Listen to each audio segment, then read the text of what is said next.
welcome to a special video for Rhythm and Wit. My name is David Steele, and today we are here on Film Row in downtown Oklahoma City on Sheridan and Lee, and we will be interviewing some of the people involved with the Save Film Row campaign. And they're trying to raise some money to save this building and screening room behind me. It's called the Paramount Building. There's a screening room that's been there for 100 years, and it is possibly going to be closed if they cannot raise $100,000 by the end of the month. And they're doing lots of events, and tonight is one of those events. It's a screening of a Ethan Hawke movie. So we're going to check out the movie, and then afterwards I've enlisted the help of Holly York to help me interview some of the people involved with the Save Film Row campaign. So check out the video. We hope you enjoy it, and stay tuned for the interviews.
Just going to watch First Reformed, but I have a wonderful guest here I'll bring up here in a little bit who's going to help me intro the film and read. His son is saying not a wonderful guest. He's saying that's a lie. So we have a guest that'll intro the film with me, and then we will do a little discussion after the movie, just as long as people want to hang out and talk about it. Welcome to the First Church of Cinema. I'm very excited about this series. This is the first one of these we're doing, but it did sound like it was part of the name of the church, right? We gotta run a religion grip. That's how we save the theater. This is what we should have been doing this whole time. I did ask, actually, our guest is a local faith leader, and I did ask him how easy would it be for us to start a church, and he said harder than starting a nonprofit. And I was like, oh yeah, that was the whole problem that Ron Hubbard had. That's right. Yeah, it did take him several decades to start his fake religion. Don't tell them I said that. They're very powerful. They couldn't stop us from saving this theater if they wanted to. This Sunday we're going to be watching Paul Schrader's First Reformed starring Ethan Hawke. That's what I'm fucking saying, dude. I have not seen this movie in a movie theater in nigh on 8 years, I guess, but I'm quite excited to do it with you guys. I just watched this earlier this year with some friends who had never seen it, and it only re-solidified my love for it, my having it on my Letterboxd Don't top my Letterboxd movies. My Letterboxd top 4, I've had this in there for years. I think this is an incredible film. I'm looking out at the audience, I'm seeing some people with some religious trauma. Jesus Christ, God heard me say it. Oh, no. That's what you get. That's what I get. I am tempting fate by doing Sunday service in a movie theater. I'm sure at a time, 100 years ago, they would, tar and feather you for saying movies was church. But now, with the benefit of hindsight, we can see obviously movies is church. What else could they possibly be? I'm done vamping. I'm going to bring up tonight's guest, my very good friend, co-host of the podcast, the Reverend Dr. Dustin Sells. Thanks for being here, buddy. Thank you. Okay, so I'm going to this is a night about outing you, unfortunately. Oh, no. Okay. But I think you're one of the best possible people to talk First Reformed with us about, because you are a pastor, and you did serve in the military like the protagonist of this film, Reverend Toller. Reverend Toller is having a really hard fucking time with the state of the world in this movie, as you'll see. As somebody who's kind of had a similar background to the protagonist of this film, and again, if you're not aware, this is a film about trying to talk yourself out of doing eco-terrorism, basically. What does this movie mean to you, Dustin, as a faith leader? Well, I think what the movie does is you can find yourself in the machine of doing church. You can find yourself sort of running through those various kinds of rhythms, and at times lose the center of where faith is. What it's about. It's about helping other people. It's about connecting to the divine. It's about being faithful to yourself and the person that you're made to be. And in that machine, you can get really cynical and get really, really jaded in that process. And then you can have these divine encounters in unexpected places, with unexpected encounters, relational encounters with other human beings. And that's sort of like the corner turn for Reverend Toller in this film. He recognizes a concept, and in recognizing that concept and seeing that, his faith is sort of blown open again. You have to find a way to, once again, embrace life, embrace those around you, and to figure out, again, what does it mean to be a person that's faithful to being a person, like faithful to humanity? Mm-hmm. And that's sort of the confrontation that Reverend Toller faces and comes back to. So that's a lot of where the journey works for me in all of that. In this film, it really is going to make you think hard and long and unpleasantly about, the state of the climate. And the state of movement on doing anything about our changing climate. And I think the question we'll have to consider as we watch this film and as we discuss it is, as you said, what is our responsibility to each other, but what is our responsibility to the Earth as sort of the only species that is able to articulate an awareness of its own mortality? What do we owe, and what measures are too far? Mm-hmm. Right. Any thoughts to that point, or any others before we start the film? I would say that, you're finding your way to principles. And so what are the principles that you can't violate in order to accomplish the goal? And it's like ends justifying the means kind of questions are sort of at the heart of what that is. And the way you get there, and the way, again, Ethan Hawke's Reverend Toller character gets there, is that transcendental style a little bit that Paul Schrader has written about. And we'll talk more about this after the movie. But one of the things that it requires of you is there's a lot of boring work at the first. Saints are boring. And that there's a lot of goodness itself is not cinematic. And so how do you find a way to do those disciplines, then check your life and look against what the standards you feel like you may or may not have been meeting up to, and then make a decision. Okay, now that I know who I am and what needs to be done, how then do I do it? Again, by remaining a human, because you can do the right thing for all the wrong reasons, right? And you can take wrong steps in the right direction. So how does one go about making those steps in such a way that are not harmful, that continue to be life-giving and life-bringing for others? So, yeah, that's part of the journey there. Much to consider. More later. Let's get our absolute faces melted. Justin, spin her up. Without further ado, from 2017, Paul Schrader's First Reformed.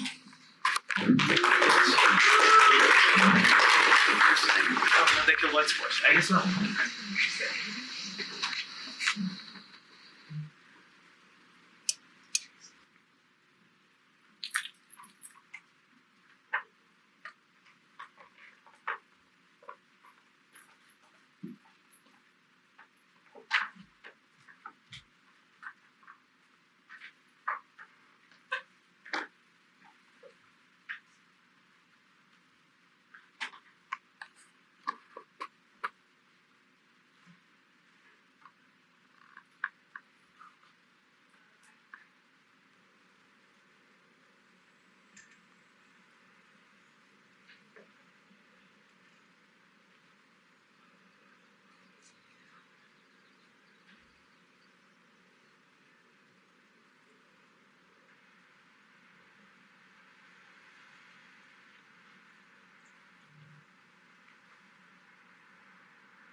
Please rise.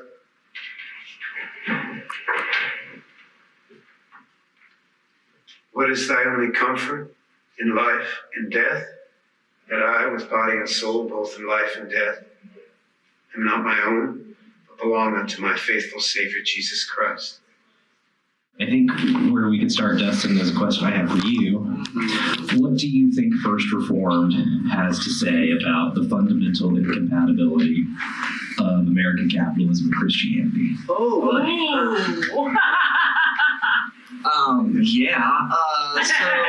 I don't know if you guys noticed or not, there's a little passage of scripture that's on the wall in the cafeteria. And the passage is, it's cut off so you don't see it all. You might notice it's from Acts chapter 2, which talks about how the church shared everything that they had together in common, and they gave to each as they needed it. And it is sort of this communal kind of living that you might see in the first century church. The First Reformed is sort of dialed into that particular idea of McChurch that we see in various places. And I'm not going to say this. I mean, there's a way you can be very, very uncharitable here. I usually am. They weren't charitable to me when I was a teenager, so I don't tend to give it back as often as I should. But I will say this. Big churches, places that got big buildings that have multiple services, that have the full light show and all that jazz. It's not like they don't help people. I want to be clear, that's sort of the thing that matters here is certainly there are, and Cedric the Entertainer, Pastor Cedric the Entertainer says at one point, you know how many people we touch. And I don't think that there's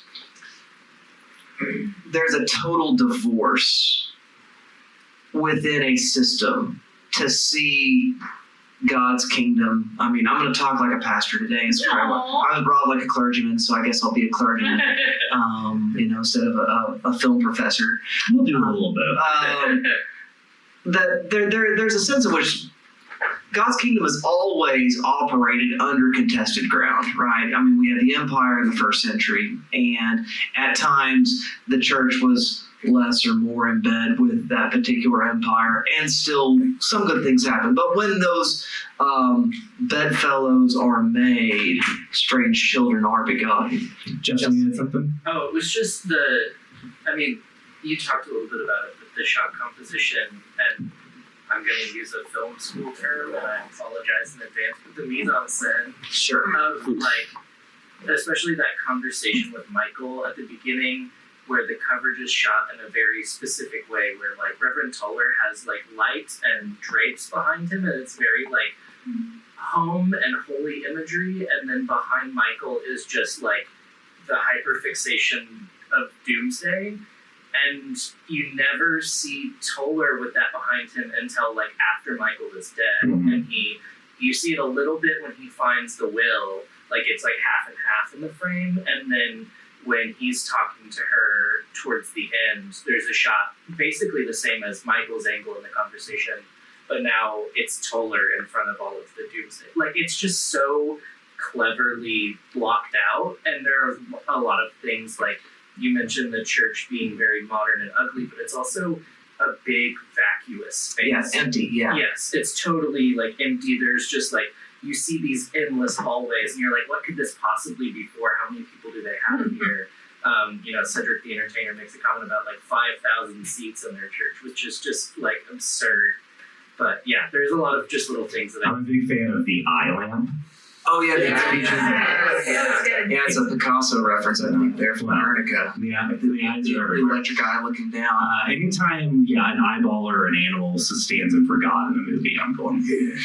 I think to your point, there is one moment later on where there is more of that mise-en-scène design. Mise-en-scène is just a French word that's hard to translate in English, but it literally kind of means what appears in the frame or what appears in the scene. It's just everything that you see in the scene. And towards the end, his closet's open back behind him, and there's a interesting choice as far as prop choices. That folded up American flag from his dead son. Hides there in the corner. It's there in the corner, and so you see that's kind of that trauma is kind of also guiding some of his breakdown in his decision-making process there. Oh, he's crashing out by the end. I love, he's going around with the vest on, just stalking Ed Ball. He's scaring children. He's yelling at Esther. My man is not doing well. That moment is so sweet until it's not, right? Where he's like showing the kids, like, hey, you want to see I it? know, it's really sweet for a second. And until it's not. Yeah, he cannot. So intense. His despair is spilling out of him. He cannot help but just like throw it at other people. Yeah. Anything else? I know That's kind of how it's a despair works, though. Yeah, Rachel, I know this is one of your favorites too. This is also in your Letterboxd 4. It sure This is. is my number 2 as well. Yeah. Yeah. I would love to hear your thoughts on the central question of the film. Will God forgive us? Or if you think that is the wrong question to be asking, and if you would pose another in its place. Oh. I'll stall for Dustin and say, I think, we joked earlier about this. This phrase has come up a couple times throughout this first week running this space, but there are cathedrals everywhere who have died, right? Grace permeates creation. We live on a mud ball that should not exist. We have brains that should not exist, that are capable of things they should not be capable of. I think we have to forgive each other. I think that's the real thing that we have to do. Well, I mean, here's the theological register that this is working in. It is that prophetic, once again, I mentioned this sort of before we got talking, that prophetic register of seeing something broken, seeing something that is fundamentally misused and misshapen, and seeing a church that is ignoring this misuse and misshaping. I mean, again, that diagnostic is really, really powerful and prevalent and important to note here. And Cedric the Entertainer almost gets us there because he quotes Romans 8. Which is the swirling hot center of the universe, if you're asking me. And you're not, but I'm telling you anyway. The center of the universe is in Romans chapter 8, if you are into Bible stuff. And in Romans 8, there are 3 groanings that go on in there. And he talks about creation groaning under this sort of terrible time. And that we too groan, wanting to see things straightened out and right. And then finally we see the Spirit of God groans with us with sighs too deep for words. The question is not, will God forgive us? The better question is, what is God in the process of doing about this? And the answer is that he, again, in the Christian tradition, again, that's why you clergyman hat on.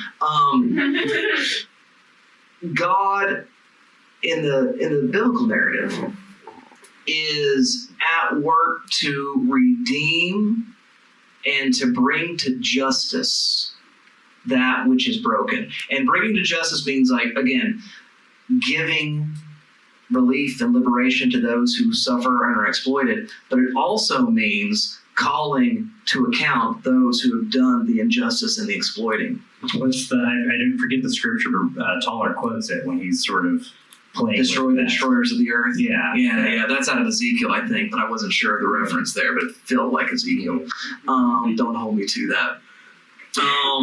But the idea then is not, again, will God forgive us, but where is God in all this? And the answer to the question is what the movie gives us, which is that God has given communities of people joined together in love. Anywhere where there's love, there's the Spirit, right, in the Christian tradition. And I would say that anywhere there's love, there's Spirit in all the traditions. I mean, there's a sense in which that's true kind of in a universal kind of way. And when human beings gather together and work together to make a more just, more righteous, more livable world, that's where the Spirit of God is at work. And the agency by which God has chosen to do that is through communities, right?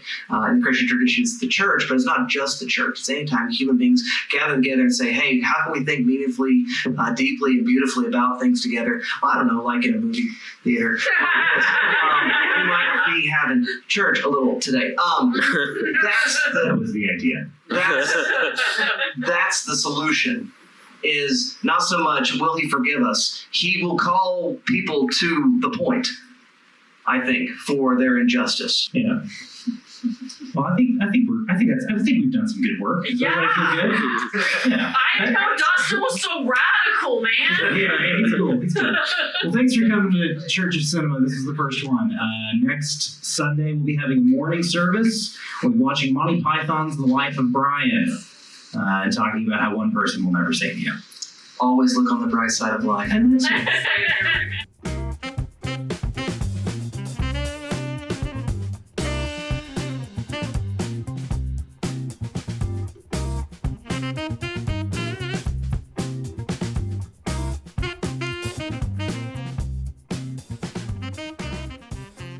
We are Oklahoma Film Exchange, OFX for short. We formed to preserve cinema, celebrate culture, and create community. Our first step, Save Film Row.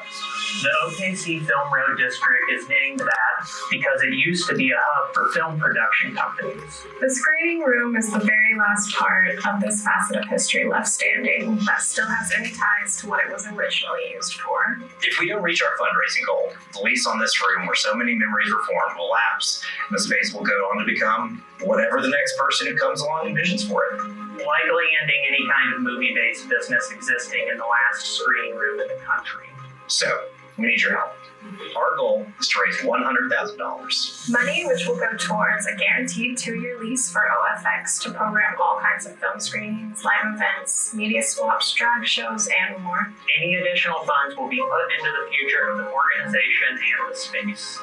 We want to create a third space that's just as much for hanging out before or after the show you go to as it is about the quality and experience of the show itself. We want this place to be the place to be. Not just this August, but for as long as we can keep the lights on. By donating, you're not just helping a local art community find its foothold in a historic part of the city. You're also getting exclusive perks and access to our team, our space, and even our programming. Our donation tiers range from a give what you can at this time price to a get your name on a piece of Oklahoma City history price. Everything in between. We're aware this is a huge undertaking, but we're in it for the long haul. OFX is here to stay, regardless of if we fill in the big thermometer with the big number at the top. But it would help us so much in becoming what we know we can be if we could have a space to host our community. You'll see the impact of your donation 1,000 times. Please join us in our effort to save Film Row.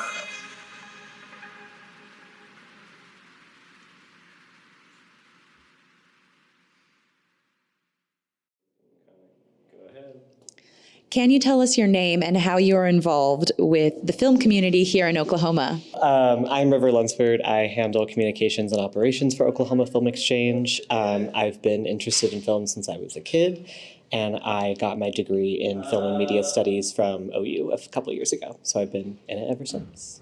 Great. Tell us, why do you feel it's important for us to save the historic Film Row? So this is probably the last time, if we are not successful, that it will ever be a theater space. It has been a theater space for over 100 years since the beginning of the film industry.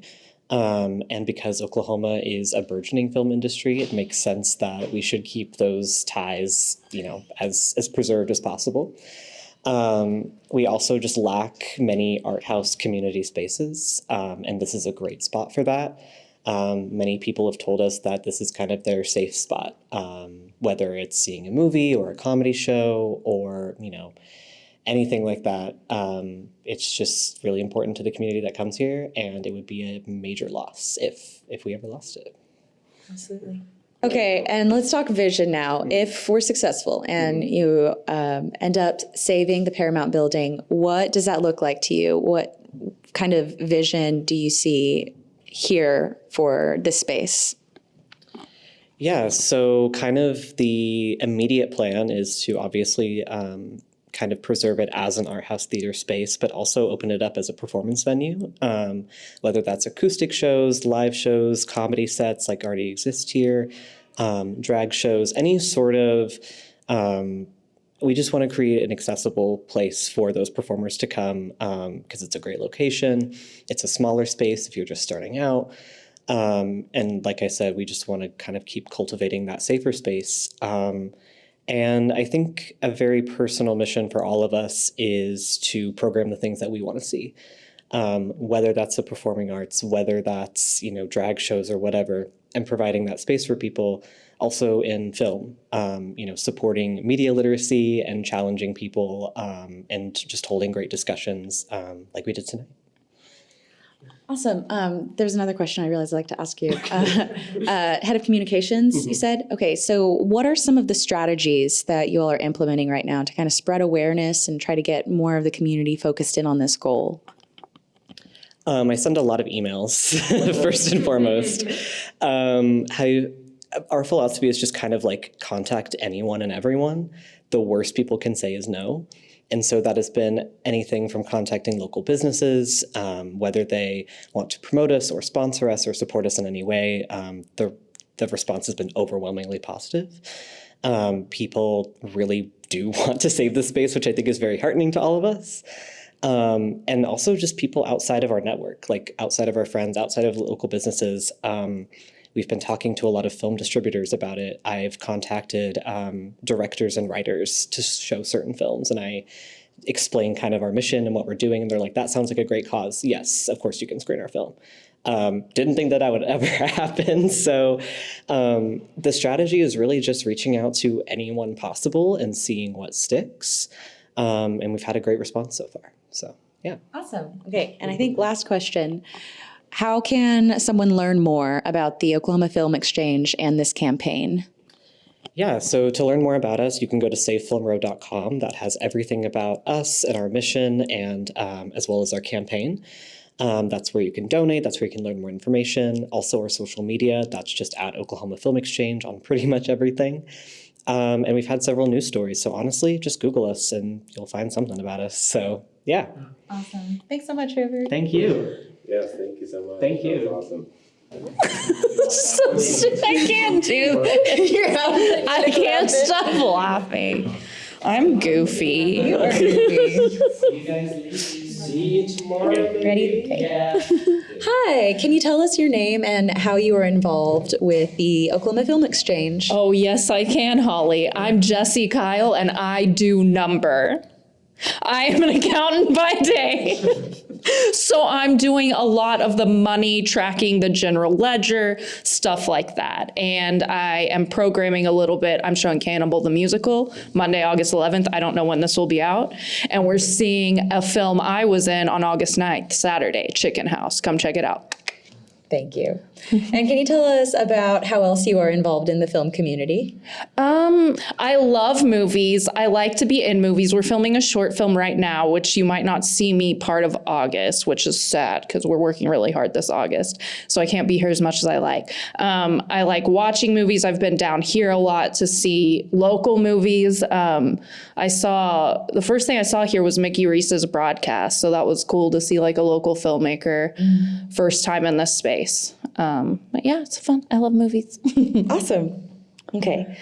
Why do you feel that it's important to save the Paramount building? It's so cool seeing like the old pictures and all of these like black and white photos of these young kids watching movies here like over 100 years ago, and you'll see the little windows behind them that are still in there, and it just feels so cool to like be existing in that same spot. And that's just like the architecture of it, the actual space of it. But I've performed comedy here a lot. We had a great open mic here for a while that a lot of people who were trying to save it went to. And it meant a lot to people, and it felt like a home for people that never really found their people. So we'd like to keep it around. Beautiful. I'm also interested in hearing about people's visions. So if you succeed and you save the Paramount building on Film Row, what does that success look like? It's hard for me to think that long term because my brain is like, don't disappoint yourself. Because we have a lofty goal. We have to raise $100,000 by August 25th. And if that does not happen, all of my dreams will be crushed if I take too long dreaming.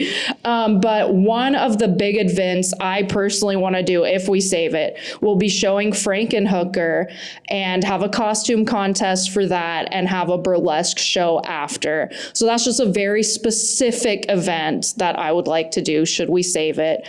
I'd also love to see it be a space where people aren't priced out of it and, you know, have a way for people that can't afford to come see the movies come in. I don't know how that will look yet because, like I said, I don't like to think too much about the future until we know there will be one.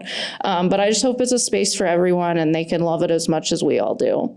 I appreciate you mentioning the kids from back in the day too, because there's not a lot of safe spaces for just minors and 18 plus people to be at and find community at. So that's awesome. And you're right. I hope that we can preserve the space for that community as well.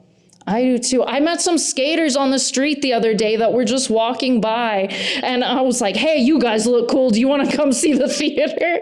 And they were like, they loved it. They were so like interested in it and wanted to come see it. And they're like, we're on our way to skate, but we'll check it out. And they gave us like $3. And I'm like, yes, I want just every like kid like to give us whatever changes in their pocket. And so they're interested in saving it too. Yeah, that's that stake and investment from the people that we're wanting to serve. Yes. Yeah, that makes a lot of sense. So I was excited to meet them. It made me really happy. Awesome. Well, are there any other projects you're currently involved in that you might like to share about or tell us about? Yes, I'm defending my title for the Moist Battle Championship, August 21st at Mycelium Gallery. I'm scared because I've been working here a lot lately and haven't had time to write or work on my flexibility. You all know what I'm talking about if you were at the last one. And that's it. Yeah, that sounds like it's a tough writing assignment. It is. The hardest, yeah. Awesome. Well, thank you, Jessi. Appreciate your time. Thank you, Holly. That's great. All right. All right.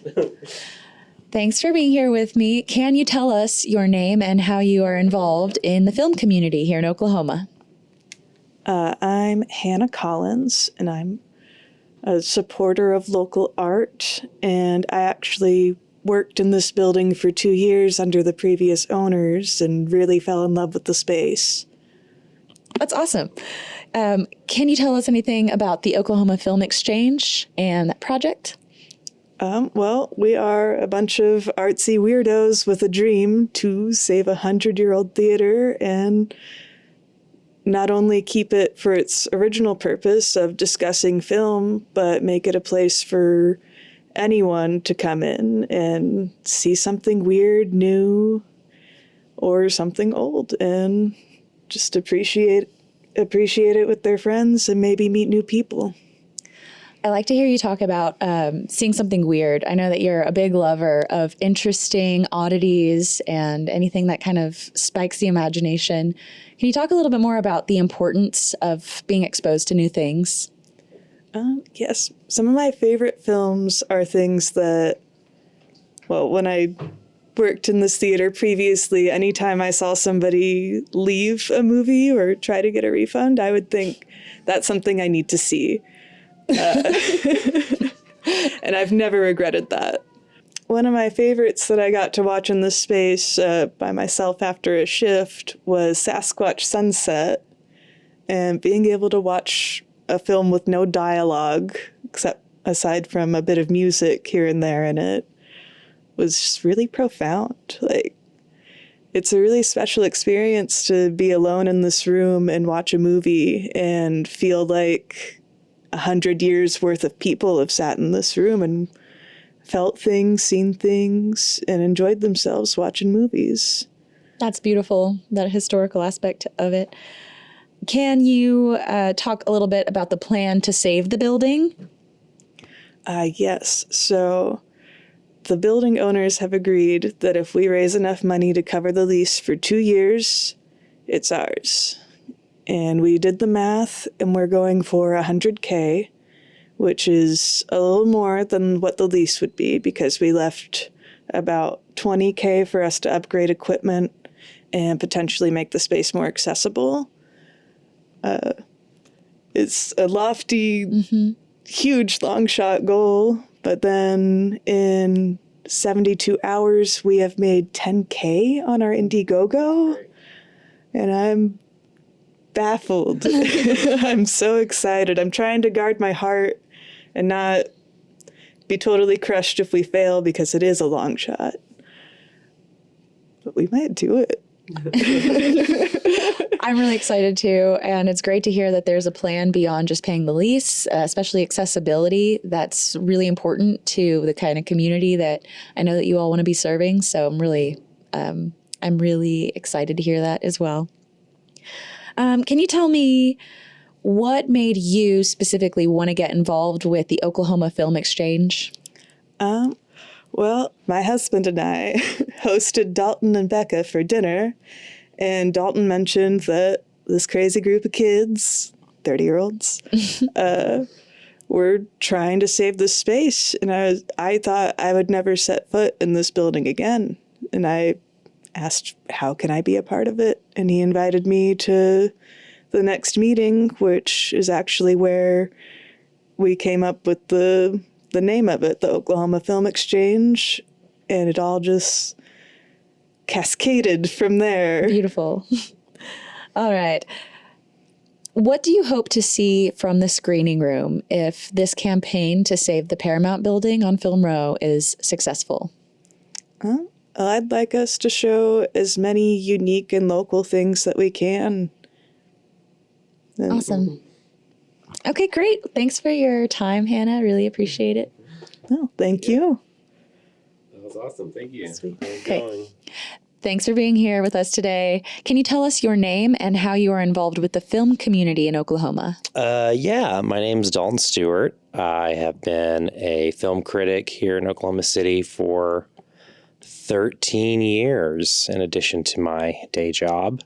I do that. I also host a live movie interruption show. It's equal parts commentary and comedy called Down in Front. What else do I do? I've hosted some Q&As and panels at Dead Center. Love movies, love talking about them, love watching them. Awesome. You also graciously host a lot of screenings in the Discord chat. I do. I love to host a Discord screening. I think it's a fun way to watch a movie. You are the king of exposing the people to film. I really appreciate that about you. I love to share it. What is the Oklahoma Film Exchange and how did it all start? Yeah, so the group that would become the Film Exchange, or could become Oklahoma Film Exchange, started probably January of this year, December of last year, somewhere in there. Basically, things were not working out at Rodeo for a lot of the folks that were running ops there. And I, was either already friends with some of them or had become friendly with some of them.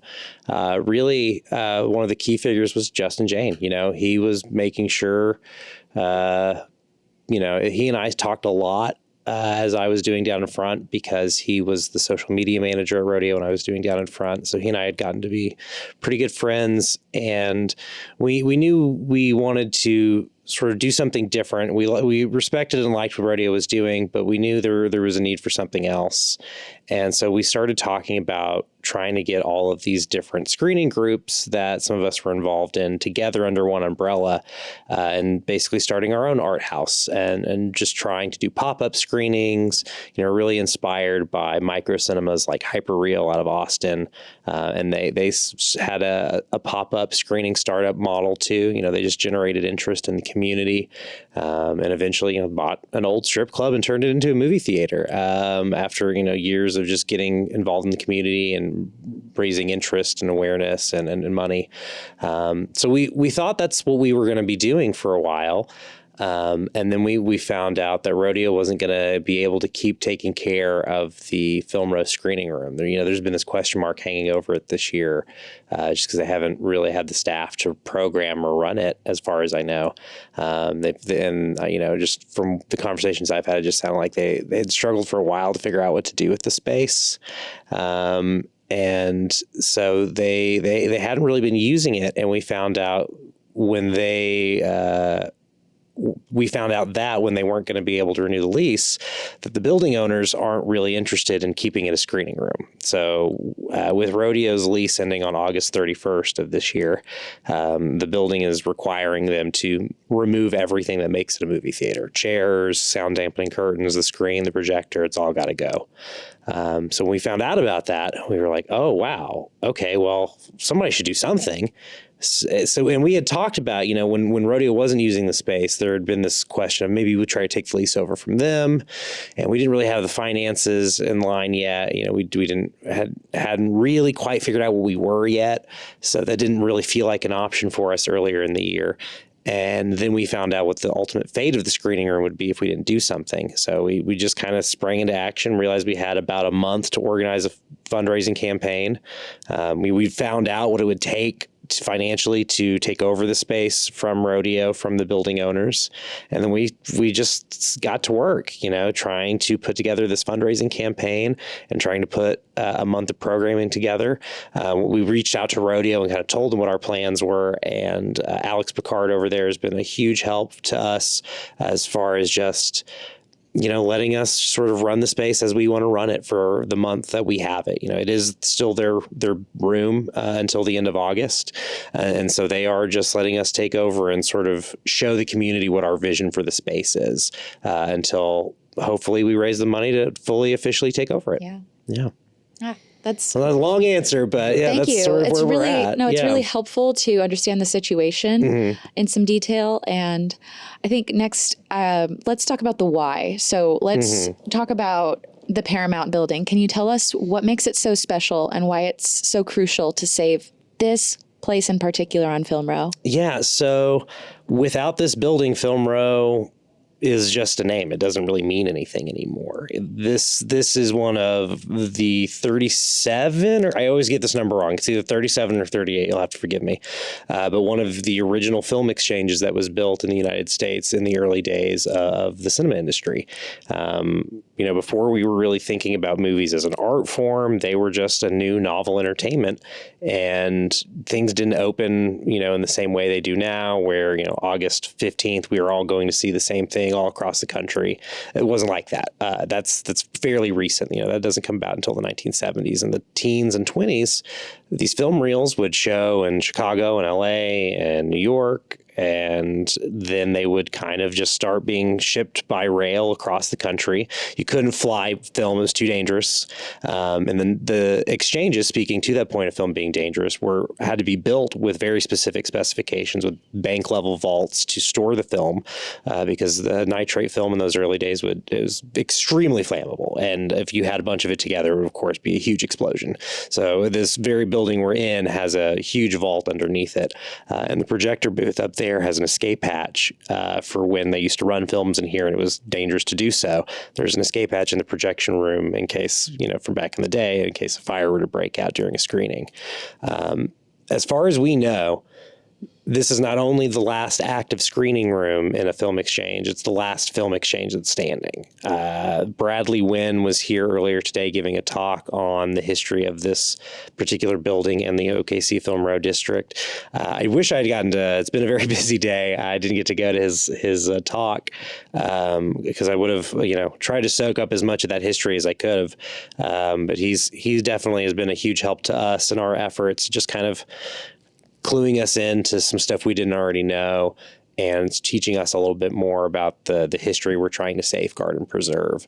But yeah, this building in particular is, the beginning of the film industry in Oklahoma. Oklahoma has been trying for decades now to be taken more seriously on the national stage as a place for film. And I think a great way to do that is to preserve the legacy we already have. Awesome. Hearing you say that makes me think that there's an intersection between a fiscal campaign and kind of a cultural revival where people are not only aware of this historic space and why it's important to preserve it. So I'm interested in hearing about some of the strategies that you're employing, particularly about the Indiegogo campaign. Can you tell us a little bit about that? Yeah, so with the sort of dead sprint we had to start to try and raise this funding, we didn't have time to become a nonprofit. That takes years to do. We did reach out to some nonprofits in the area to maybe consider partnering with us under what's called a fiscal partnership, which is a thing nonprofits can do, where they sort of take donations for a group and earmark it for that group. And so the donations are tax deductible, but because they go through the nonprofit. But that also takes time and lawyers. And we did have some interest and still are having conversations with the Oklahoma Visual Arts Council. They're really interested in our mission and what we want to do. Awesome. And they're really interested in helping us out. It's just, it takes time. And so that didn't really become a feasible option either. And so the crowdfunding campaign just sort of became the only way any of us could think of to really do what needed to be done. We're all artists and such. None of us have deep pockets, so we and don't really know people who do. So we just knew that, well, if we can get the word out, maybe somebody who's interested and has, an affection for, cinema and community will be willing to take a chance on what we're trying to do here. And again, obviously we want the community involved too. That's a big part of it. And so we knew okay, well, if we do a crowdfunding campaign, it gets people involved right away. They know what we're doing. They know what we're about, and they can help be a part of what we're trying to build and, put money into it and help us create the space or preserve the space that exists and help it become something even better than it already is. So yeah, that just, we really didn't feel like we had any other options but that crowdfunding campaign. Obviously a lot of logistical reasons and conversations around Indiegogo over Kickstarter, over other ones. So it did just kind of come down to what was the best fit for us. And again, just trying to cultivate this as a space that's for the community. And obviously, we know we're going to need some big donors to get us over that $100,000 mark. But I do feel that a huge part of what is going to help us succeed is that grassroots support, is the community who cares about this space and wants to help preserve it. Awesome. I definitely agree. We need as many people with just a couple of dollars to pitch in and talk about it as possible. Every little bit helps for sure. Yeah, whether it's money or talking about it's huge too. Just getting the word out. I mean, we only have till the 24th, really. We don't have the full 31 days. Rodeo, like I said, they're supposed to be spending this month emptying this space out and decommissioning it. And they're giving us 3.5 weeks to do everything we can to take over it. If we're not successful, we're going to have to help them decommission the space. That was a trade-off. They can't really afford the crew that it would take to come in and take this place down in a week. So we're going to help them do it. And I obviously really don't want to do that. I would love to not have to kill my own dog, as it were. So I'm going to try to do everything I can to help make this campaign succeed. It seems like you all are doing great so far. We heard about the milestone y'all just hit of 10,000 over the weekend, right? Yeah, crazy. It's got to go up faster. But even that in 3 days, I mean, we launched at 7:30 p.m. on Thursday. So that's a lot of momentum right away. And it does feel really insane. I'm still getting my head around it. That was a threshold we kind of had to hit in the first weekend. The fact that we have tells me this is possible. It still hasn't really set in yet. You gave me chills. I'm giving myself chills. It's freaking me out, man. The other thing I think y'all are doing really well right now is with the programming for these 3 weeks. Can you tell us what's coming up? I'm so proud of our programming. We really put together just some of the coolest film heads around in this town. I'm so proud of everybody and what they want to do. We just did our first edition of Church of Cinema tonight. Really big success. I had my podcast co-host Dustin Sells come out. He's a minister. He's also a doctor of film, and so a perfect person to come out and sort of talk about cinema and spirituality and the intersection of the two. And it seemed like the crowd really liked it. We're going to do another one on the August 10th. We'll be doing a morning edition, and we're going to screen Monty Python's The Life of Brian. It'll be really fun. Our our programming, if you want to see our full programming list and our dates, you can go to oklahomafilmexchange.com or savefilmrow.com and go to our events page. So go check that out. Everything will be up there. Saturday, we're showing Scala. There'll be a presentation from Them Film with Paris Burris and Kirsten Thurkelson, who are two of our programmers, and they're going to be showing this documentary about an English theater that went through a very similar thing where community had to try to come together to save this theater space in the UK. So that's one I'm really looking forward to, just to see, what another group tried and how it worked out for them. I'm really curious about that one. What else do we have coming up? John Peel, the mastermind behind VHS and Chill, has a VHS board game night coming up this week. I think that's on Tuesday. Don't quote me on that date. My beloved Brad Chad Porter is hosting a comedy night on Wednesday. We're calling it Brad Chad Porter's Night of Too Many White Guys. The only comedians we were comfortable not paying. We don't have money to pay performers. There's a lot of live performances we wanted to do that we scrapped because we didn't want to ask talent to work for free. I've, in addition to doing film stuff for a long time, have been in the comedy world in this city for a while. So I pulled, the connections I had and pulled some guys out of retirement that don't really do comedy anymore, who, care about this space and are friends of mine, or acquaintances of mine in some cases, and just, want to come help us out. So I'm really excited about that. I'm really proud we were able to pull that together kind of very quickly. It takes longer than a week to book and promote a comedy show generally. So that I'm pretty proud of. What else? There's so much cool stuff coming. We're going to be showing Slumber Party Massacre with City Councilor James Cooper. That's going to be a really fun night. We're going to program this Saturday. I just found out we're going to be screening, since we have access and permission on both Monty Python's Life of Brian and Monty Python's Holy Grail. We're going to screen both. So Saturday this week, we'll also be screening Holy Grail. So people should come out to that one. That's going to be a big one we're doing. Cannibal the Musical from Trey Parker and Matt Stone. That's going to be presented by Jessi Kyle and Keith and Smith, two of our programmers. I'm trying to think what else we have coming up. There's so much cool stuff on the. Jessi is in the film Chicken House, directed by Kate Jones. Kate Jones is going to be here, discussing the film and doing a Q&A after the film with Jessi, I think. I love that movie. It's also got one of my best friends in it, Alex Sanchez. He has a minor role in that film, is really funny in it. So excited to see that with the crowd. I've only, seen it on my couch at home by myself. So I'm curious how it plays with the room.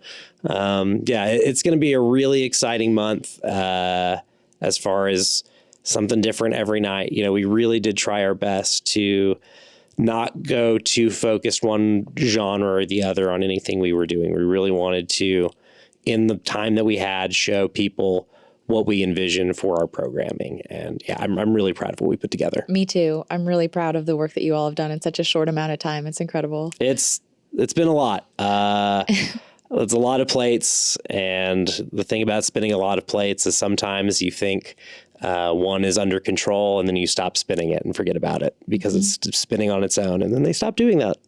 So definitely, the growing pains and learning curves in this first week for sure.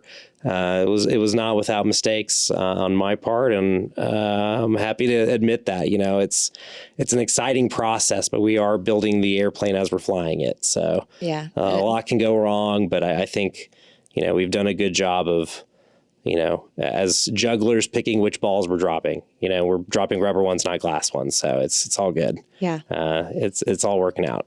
Kind of triaging the situation. Yeah, exactly. 100%. Things, oh shit, we can't program that. We're not allowed to screen that. Okay. Oh, we can screen this, but the Blu-ray's not going to be here in time. So we're going to have to move something up and push that back. So programming is no joke. We can't have that many people on the news. Oh crap, I forgot to tell some. Oh no. It's little stuff here and there at every turn. But that's kind of part of the fun of it. It is exciting and thrilling, and how many things there are to tend to. And like you said, the timeline is absurd for you all right now. So it's insane. Keep giving yourself grace on that. It's very insane. And, they just keep insisting I'm the head of operations, and I guess I have to stop arguing with them. I'm always saying that about you, Dalton. I've tried my entire life to avoid positions of responsibility and authority. I really, really have. And I don't know. I just happen to be the person that knows everybody and is able to help an unwillingness to do it and all of the right friends is unfortunately what makes the best people to ask to be your director of operations. Fucking guess so. I don't like it so much.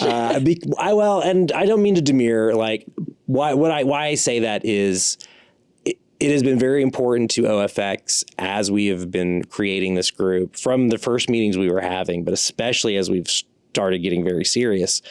It has been about doing things differently. We're having a meeting with a lawyer tomorrow about how to sort of do an operational agreement to be a worker-owned co-op. We're trying to do things as non-hierarchical as possible and really be the kind of space we want to see, and foster through the way we run the space, the way we want it to, the way we want the community to engage with it, I guess, if that makes sense. Right. And I think that's part of what's making it so exciting for people who are just now kind of hearing about this risk to the building and the space, the horizontal organizing and mission that you all have for the social and group ownership over it is really enticing to a lot of the community. So I'm glad to hear that. It's really important to us. Yeah. You got me thinking about creativity. Earlier tonight during the screening, you and Dustin. Did you get to see the whole movie? No, but I've seen the movie before. Oh, you have seen this one. Okay, yes, cool. It's a terrific movie. First Reformed. Yes. And a great head start for the. Oh, sorry, I'm blanking on Church of Cinema. Yes. Great head start for the Church of Cinema. I was really passionate about programming it this month. I'm glad we got to show it. Me too. Yeah. And Dustin was incredible. I've never gotten to see him speak before. He's these great, things right? In real life. Yeah, he's excellent. And when you are all kind of starting to orate a bit on the importance of community and the spiritual activation that comes from sitting in a movie theater, you said something that felt really profound, which is just that's what movies are for. Movies are for helping us be more creative.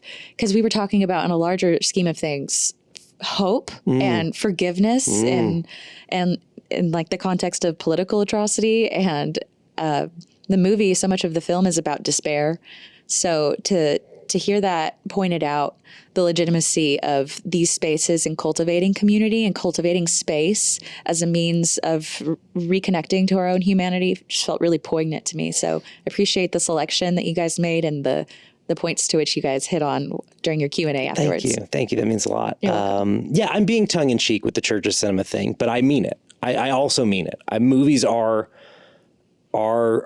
secular spirituality. Movies are the closest thing we have to a sort of material, secular way of doing spirituality with one another. And again, I there's a lot of upgrades we want to make to the space as far as the audiovisual experience goes. There's things that are not, they're less than perfect right now, but what we lack in that, I think we can more than make up for in that, cinema as a shared experience and as a community event. Absolutely. I've asked tonight for everyone to tell me about vision and kind of what crazy ideas you might have in the long-term success, assuming that you achieve the mission and the campaign is successful and you're able to save the Paramount Room and Film Row. What do you see for this space in this building? That's a really good question. At this moment, I'm trying to do it one day at a time. I can't, being the person making sure the plates are spinning means I have to stay focused on the day to day, and I can't think too far out, but I have to let myself do a little bit of that because every day, gets us closer to it maybe being possible. I know we want to do more live performances here. I know I've heard some of the interviews you guys have done, and I know a lot of our team has talked about that, and that is really important to us. I mean, we've got this great stage in here in front of the screen, and I've been part of and been in attendance at so many cool live shows in this live performances in this space, whether that's drag or comedy. I mean, drag is often comedy, but we can find the interplay between those two things in this space, I think, and have a lot of fun with that. I think we have dance nights, we can have DJs. If we make some minor sound improvements, I think we could have full bands. Right now it's more set up for acoustic sets, but I think we could figure something out eventually.